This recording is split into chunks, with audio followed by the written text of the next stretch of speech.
So, I know it's been a while since another video, but we got the old power stroke hooked up, the trailer, right there. Take that 52 Chevy, delivered to a friend of mine, and I traded it for a car, so we're going to see how it goes. Sorry about all the wind noise, it is terrible out here today. So we got a 52, 53 Chevy, it's probably a 2-ton truck, classified I guess. Not much left of it, but if I can get the door open, it's got pretty decent bones. I mean, it's not terrible. It looks terrible right now, but a little bit of work, I think it'd be okay. So under the hood, if you guys can hear me with all the wind, inline 6-cylinder. I am not very educated on them, so I'm not even going to say a cubic inch. I don't know, and I don't want you guys to yell at me in the comments. But Chevrolet 4400, it's got a pretty good boo-boo right there, but I think this is the worst part of the rust right here. But who it's going to, he's a master fabricator. He can fix anything. So let's get this thing loaded and get out of here. We got her all loaded down. Tires look full. We're ready to head out. Got probably a 25-minute drive, not too far. I went ahead and picked up this Jaguar from a buddy of mine, Pole Barn Garage. As you've seen in the last video, I didn't get to film much because, well, it was getting really dark. And I just kind of wanted to get it loaded and get it home. So here it is. See, is a 350 Chevrolet to a, I think it's 700 R4. I got to get a carburetor and some other small things. I mean, it's not in terrible shape. The paint's pretty cracked and faded, but we'll see if we can get her back. So we're back out here with the Pole Barn Garage Jag. Still about the same thing. It's been sitting here for about a month. I've been acquiring parts. It's got the 350 in it. So with this carb spacer that I'm going to use, I have to put longer studs in. They're quite a bit different. So I'm going to go ahead and install those and get this carburetor put on. So we went ahead and got the carburetor on. Got the TV cable bracket installed. Got all the bolts tightened down. Throttle. I have to get all of this hooked up. Goes there. You know, and I'm just going to say this probably Chinese bracket probably isn't going to work. But we'll get something work just for now so we can hear it run and at least yeah, that thing is not going to work. So I might actually have to spend a little bit of money and buy that worked. Well, never mind. We'll just use that one. Then I've got a ton of vacuum lines to hook up. Fuel line here. Another vacuum line, which that doesn't fit that. That's cool. That's the fuel line. Here's another vacuum line we can hook up. There's a couple here I'm gonna have to plug off. I don't know what some of this is, but we're not gonna use it. Yeah. So now I've got everything hooked up.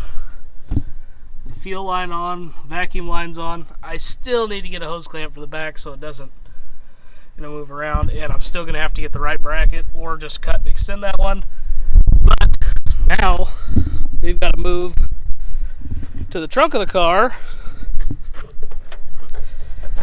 and got to get the battery that's conveniently located right to the factory gas tank, so when we get hit in the back it blows up and burns. We'll get that dead battery out. The gas tank is not hooked up. He run it off a boat tank, and I'm going to too, until I can get that tank fixed. So let's get this cleaned out and get a battery in it. So in fashion, both cables are black, and yeah, the battery is just trashed. So we're gonna go ahead and get this thing out of here. Properly dispose of this Continental junk. We're gonna go ahead and hook this negative up and do a smell test if I can get it on. Well, tell me how to get this thing on. All right. I don't smell anything yet. Do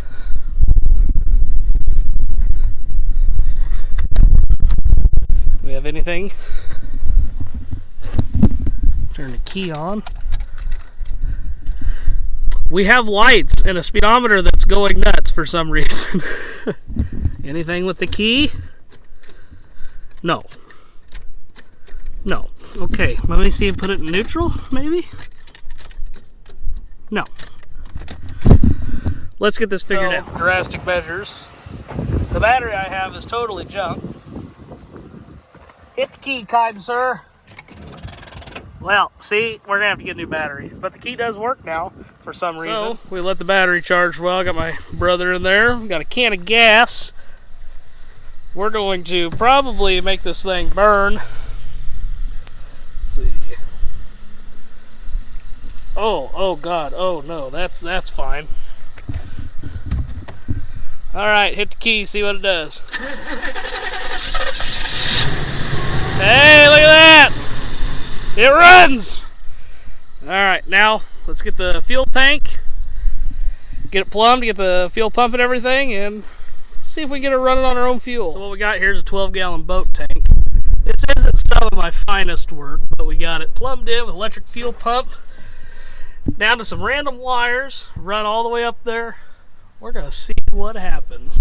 I know the fuel pump works. I've already turned the key on. We've got maybe 2 gallons in there, so let's see what happens. Well, that guy doesn't really fit very good in this car, so we're gonna, it's got brakes, that's good, so we're gonna give her a whirl and see what transmission does. Got reverse. Hey, we got to drive. Where we're going, we need low gear.